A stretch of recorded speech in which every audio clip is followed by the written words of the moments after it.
Hi, and welcome to my European Culture Corner. Besides making more educational e-related videos, I've also wanted to make something more relaxed. And the point of my Culture Corner is to give space for European books, movies, series, and games in particular. I know you might be thinking to yourself, there's no good books from my country, or maybe you're perfectly happy with the mainly American movies you've been watching recently and you have zero interest in looking into foreign media. Maybe you just don't really care where the media you're consuming is coming from, but let me try to change your mind. The reason why I think it's time to talk about European media is because I think it's so easy to mainly or only consume American or English media if you don't consciously decide to do otherwise.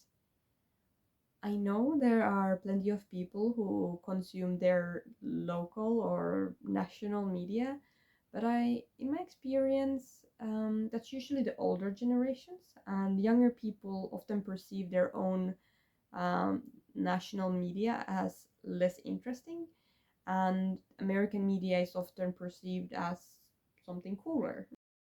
The same seems to go for other countries.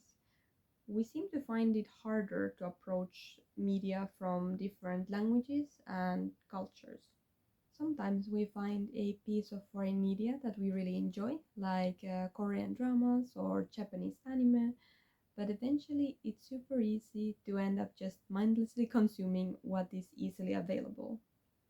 I am not sure talking about this from a European perspective, um, but to me it seems that, at least in the Western countries, most big movies and series are American or maybe British, but we watch them from American streaming services.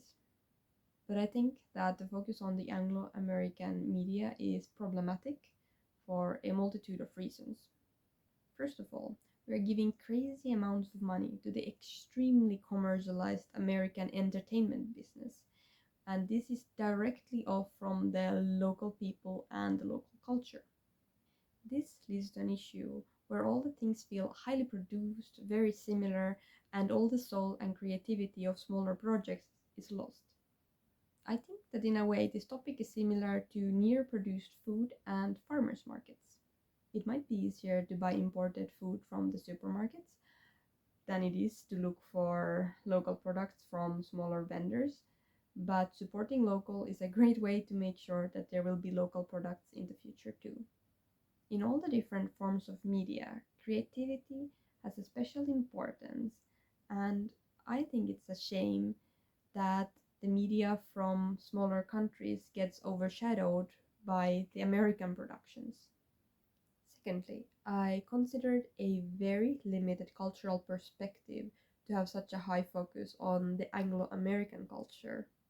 There is a lot to learn from other cultures, but we often tend to experience those things through the lens chosen by the American media, though the main purpose of media consumption isn't always learning.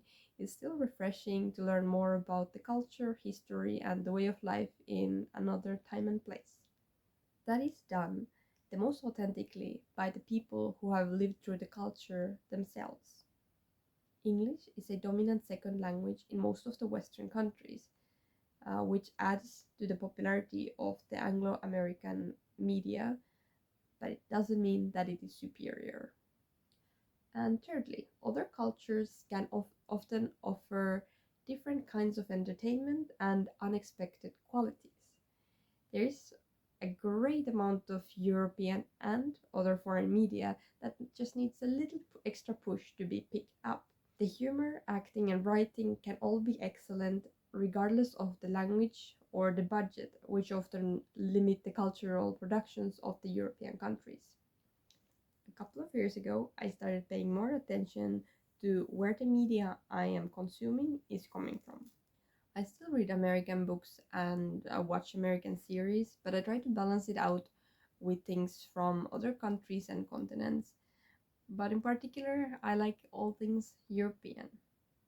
Of course, sometimes it can be difficult to find access to foreign media, Like, I don't have the best access to Lithuanian literature or Greek cinema, but I do my best to broaden my media consumption as much as I reasonably can. I am also trying to read books from all around the world, but right now that's a second priority to me since I want to focus on all things European right now. When I've been talking with people about their national cultures, including books and series, I often hear people dismissing them. Media from the US is widely accessible and easy to discuss with other people, and it might be difficult to find specific genres produced elsewhere. The easy option within European media is everything British, since it has a broad offering of both literature and film. Plus, the English language makes it just as accessible as the American media. But I would like to extend the challenge of reading European books beyond just English language media, and to encourage anyone watching to pick up a piece of translated media regardless of the format.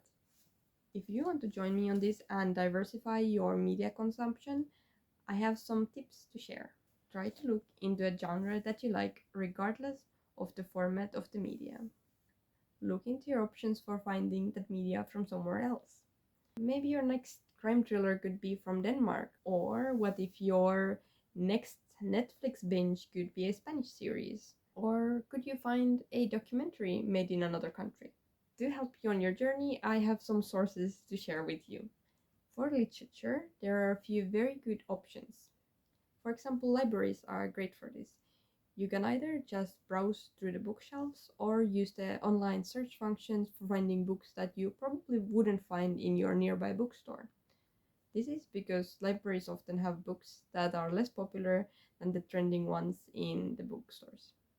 For those who prefer to read something that has received acclaim, there is the European Book Prize, which can also be an interesting resource for finding new readings. Similarly to the library search function, you can write the name of a country to the search bar on almost any streaming service, and it should show if there are any movies or series from that country. Even better if you can watch things from a national streaming service instead. You can also take a look at the entries from international film festivals or check out small art house cinemas if you have any nearby. Big cities often have a cinema specialized in showing foreign films. One of my favorite ways of discovering music from other countries is through the top lists on Spotify. Spotify has country specific charts for both the top 50 songs and the currently viral songs. But if the current viral songs or top list aren't so inspiring, for example, old Eurovision entries are a fun way to discover some older music. These are just a few different ways of discovering media from other countries. Of course, there's plenty of other ways to do that as well. Lastly, I'd like to talk about games. The thing is that game studios are quite international to begin with, and if you play games, there's a high likelihood that if you have multiple games, that some of them are from European game studios. Nonetheless, I recommend you to look into your favorite games and see where they are coming from. There are plenty of independent game studios from smaller countries, and one way to find more games is to look into the specific studio and find out what other games they've made. On my channel, I will begin a journey to discover more European culture. I will be going through the European countries in alphabetical order, picking up a book or two, a video format media, and a wildcard from each country. So follow my channel if you're interested in getting glimpses into the European culture country by country. If you have any recommendations, feel free to share them in the comment section. Ciao!